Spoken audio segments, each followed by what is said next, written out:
नमस्कार दोस्तों, कैसे हैं आप सभी। चलिए, साहित्य के पंचरत्न में आप सभी का फिर से स्वागत है। आज हम भारतेंदु जी के निबंध, एक अन्य निबंध हम लोगों ने देख चुका है इनका, दिल्ली दरबार दर्पण। अब हम लोग देखने वाले हैं इनके एक और निबंध जो नेट के पाठ्यक्रम में लगा हुआ है, भारतवर्षोन्नति कैसे हो सकती है। ठीक है, इसकी संपूर्ण समीक्षा देखेंगे, मुख्य मुख्य बिंदुओं को देखेंगे, जिससे आने वाले एग्ज़ाम के लिए आपको सुगमता हो, सरल हो जाए। तो चलिए हम लोग आगे बढ़ते हैं।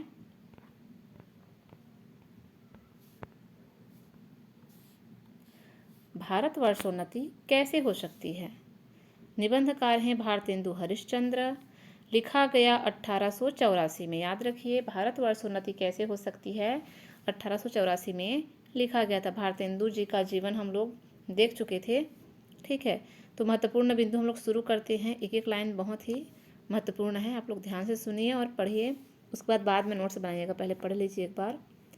भारतेंदु हरिश्चंद्र ने नवंबर 1884 में बलिया के ददरी मेले के अवसर पर देश उपकारिणी सभा में एक व्याख्यान दिया था, जिसे बलिया व्याख्यान या बलिया वाला भाषण के नाम से जाना जाता है। यही व्याख्यान भारतवर्ष की उन्नति कैसे हो सकती है शीर्षक से हरिश्चंद्र चंद्रिका में दिसंबर 1884 में 3 तारीख को प्रकाशित हुआ। तो अत्यंत महत्वपूर्ण है। देखिए, बलिया में एक ददरी मेला हुआ था, है ना। वहाँ पे देश उपकारिणी नामक सभा हुआ था, उसी पर ये व्याख्यान दी थी। और वही व्याख्यान इन्होंने मतलब एक भाषण के रूप में दिया था, बलिया वाला भाषण के नाम से जो जाना जाता है। और वही बाद में भारतवर्ष की उन्नति कैसे हो सकती है नाम से हरिश्चंद्र चंद्रिका में दिसंबर 1884 में 3 तारीख को प्रकाशित हुआ। तो इतना आप लोग समझ गए होंगे। यह ब्रिटिश शासन की मनमानी और व्यंग है। मनमानी पर व्यंग है। देखिए, उस समय तो पहले तो दिल्ली दरबार दर्पण में ये कहीं ना कहीं अंग्रेज़ों के पक्ष में थोड़ा बात किए थे, लिखे थे। लेकिन इसमें ये लिखते हैं कि यह ब्रिटिश शासन की मनमानी पर व्यंग है, तो अंग्रेज़ों के परिश्रम स्वभाव के प्रति आदर भी है। स्त्री शिक्षा की बात की गई है इसमें। एकता का संदेश देकर बैर का त्याग करने की बात की गई है। निबंध के महत्वपूर्ण श्लोक, शायरी, कटाक्ष, पंक्ति और व्यंग हम लोग देखने वाले हैं, जो पूछा जा सकता है एग्जाम में। नृदेह माध्यम सुलभम सुदुर्लभम लवसुकल्पम गुरुकर्णधारम मया अंगनुकूलेन तपः स्वतेरितं पुमान भरवान्द न तरेत स आत्महा। 3 मेंढक एक के ऊपर एक बैठे थे। ऊपर वाले ने कहा जग सब, बीच वाले ने कहा गम सब, और सब के नीचे वाले ने क्या कहा, गए हम।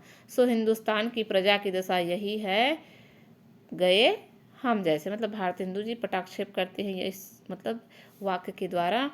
और ये अजगर करे न चाकरी, पंछी करे न काम, दास मलुका कही गए सबके दाता राम। इसको भी इन्होंने लिखा है, मलुकदास जी की पंक्ति को।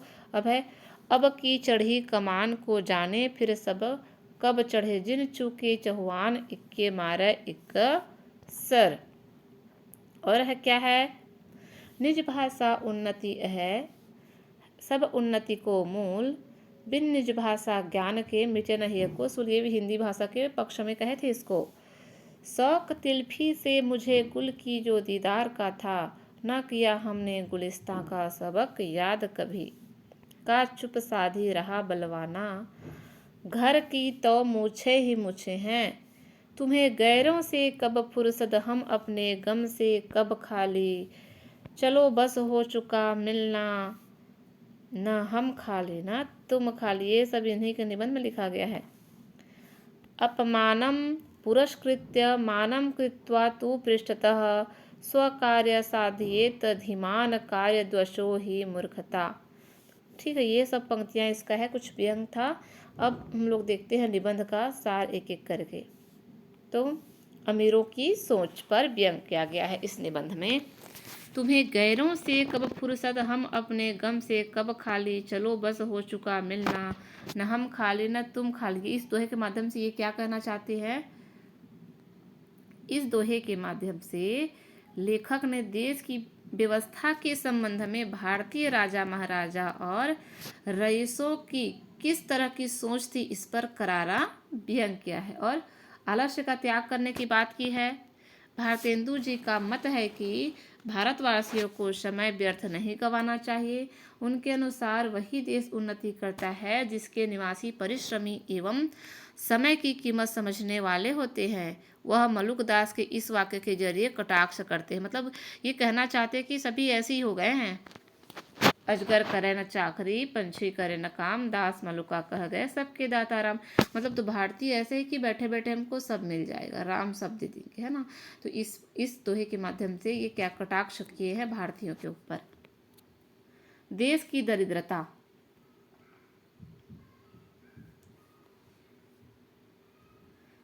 बहुत दिन का ये नोट्स है, टाइपिंग अभी नहीं हो पाया है, अगले एग्ज़ाम तक हो जाएगा, तो आप लोग एडजस्ट करिएगा, ठीक है। बहुत ही महत्वपूर्ण नोट्स है। देश की दरिद्रता। चारों ओर दरिद्रता की आंख लगी हुई है। लेखक कहता है कि किसी ने बहुत खूब कहा है, दरिद्र कुटुंबी इस तरह अपनी इज्जत को बचाता फिरता है जैसे लाजवंती बहू फटे कपड़ों में अंग छिपाए जाती है। वही दशा अपने हिंदुस्तान की है। कितना अच्छे से बता रहे हैं भारतेंदु जी। उन्नति के संबंध में फिर कहते हैं, क्या कहते हैं कि लेखक कहते हैं कि आगे उन्नति कहाँ कहाँ होनी चाहिए, धर्म में, घर के काम में या बाहर के काम में, रोजगार में, शिष्टाचार में, चाल चलन में, शरीर में, युवाओं में होना चाहिए सुधार, या समाज में वृद्धि, है ना, वृद्ध में होना चाहिए उन्नति, स्त्री में होना चाहिए, पुरुष में, अमीर में, गरीब में, भारतवर्ष की सब आस्था, सब जाति, सब देश में उन्नति हो, सभी में उन्नति की मांग करते हैं, ये भारतेंदु जी कहते हैं। चाहे लोग तुम्हें जो भी कहें, निकम्मा कहें, नंगा कहें, भ्रष्ट कहें, तुम केवल अपने देश की दीन दशा को देखो और उनकी बात मत सुनो, ठीक है। इसलिए उन्नति की बात कहे थे। कुशल नेतृत्व का अभाव। देश में प्रतिभागियों की कमी नहीं है, किंतु उन्हें रास्ता दिखाने वाला कोई नहीं है। जैसे रेल के सुंदर एवं सुविधा संपन्न डिब्बे इंजन के अभाव में व्यर्थ है, उसी प्रकार कुशल नेतृत्व के अभाव में भारतवासी प्रगति से वंचित है। भारतवासियों में हनुमान की भांति अपार शक्ति है, पर उन्हें प्रेरित करने वाला जामवंत चाहिए, ठीक है। भारतवर्ष उन्नति के मूल उपाय, मतलब ये भारतेंदु जी कहते हैं कि भारत उन्नति के लिए मूल उपाय क्या है।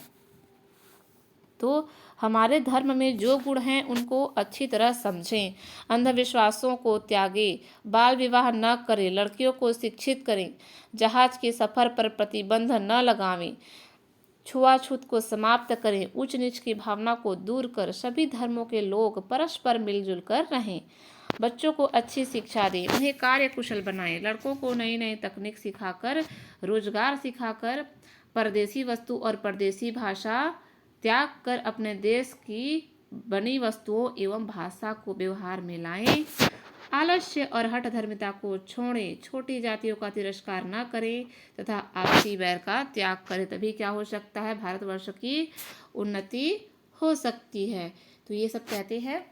तो आगे इसकी थोड़ा समीक्षा हम लोग देख लेंगे, ठीक है। भारतेंदु जी ने अपने इस निबंध में अंग्रेजों का उदाहरण देते हुए कहा है कि विलायत में मालिक जब गाड़ी से उतरकर अपने किसी दोस्त से मिलने जाता है तो उसी समय कोचवान गद्दी के नीचे से अखबार निकालकर पढ़ने लगता है, ठीक है। परंतु भारत में उतनी देर में कोचवान हुक्का पिएगा या व्यर्थ की बातों में अपना समय व्यतीत करेगा। देखिए आजकल भी एक बार ये हुआ था कि हम किसी ट्रेन में जा रहे थे, ठीक है।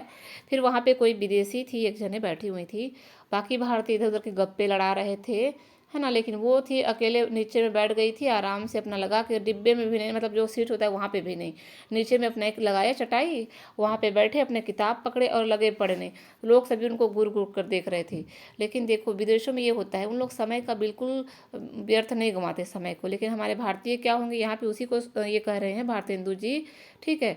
तो कोई हमारे कुचवान हुक्का पिएगा या व्यर्थ की बातों में अपना समय व्यतीत करेगा। इसी वजह से हमारा भारत कहीं ना कहीं पिछड़ा हुआ है, ठीक, उन्नति नहीं कर रहा है। तो भारतेंदु जी इन सभी पे कटाक्ष किए हैं।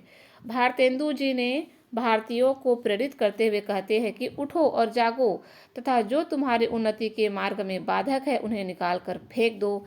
अपने निबंध में उन्होंने सब उन्नतियों का मूल धर्म को बताया है और कहा है कि सबसे पहले धर्म की ही उन्नति करना उचित है। धर्म का अर्थ क्या कहते हैं? धर्म का अर्थ उस आचरण से है जो समाज अथवा राष्ट्र के कल्याण को ध्यान में रखकर किया जाए। उन्होंने यानी कि लेखक ने कहा है कि हिंदू, जैन, मुसलमान सब आपस में झगड़े को भुलाकर मिलें। जाति में चाहे कोई भी ऊंचा हो या नीचा हो, सबका आदर कीजिए। जो जिस योग्य हो उसे वैसा मानिए। लेखक ने यह भी कहा है कि हमें शिक्षा के महत्व को समझना होगा तथा उसे घर घर पहुंचाना होगा। जहां रॉबर्ट शाह बहादुर जैसे कलेक्टर हो, वहां क्यों न ऐसा समाज हो। वाक्य में लेखक ने ऐसे समाज की कल्पना की है जहां का राजा सजग हो। जहां का राजा सजग होगा वहां के लोगों को सजग होना पड़ेगा। जिस प्रकार ट्रेन बिना इंजन के नहीं चल सकती, उसी प्रकार हिंदुस्तानी लोगों को कोई चलाने वाला हो। वाक्य में लेखक ने अपने देश की खराबियों के मूल कारणों को खोजने के लिए कहा है। अंत में लेखक कहते हैं कि हमें भारत से बाहर जाकर भी अन्य स्थानों को समझना होगा। इस तरह हम कुएं का मेंढक नहीं रहेंगे और हमारी तरक्की अवश्य होगी। तो ये था भारतवर्ष उन्नति कैसे हो सकती है। कैसे लगा आप लोग ज़रूर बताइएगा। बहुत ही महत्वपूर्ण है यह नोट्स। इससे आपका पूरा रिवीजन हो जाएगा भारतवर्ष उन्नति कैसे हो सकती है कि। तो फिर हम लोग अगले निबंध के साथ मिलते हैं दोस्तों। तब तक के लिए धन्यवाद।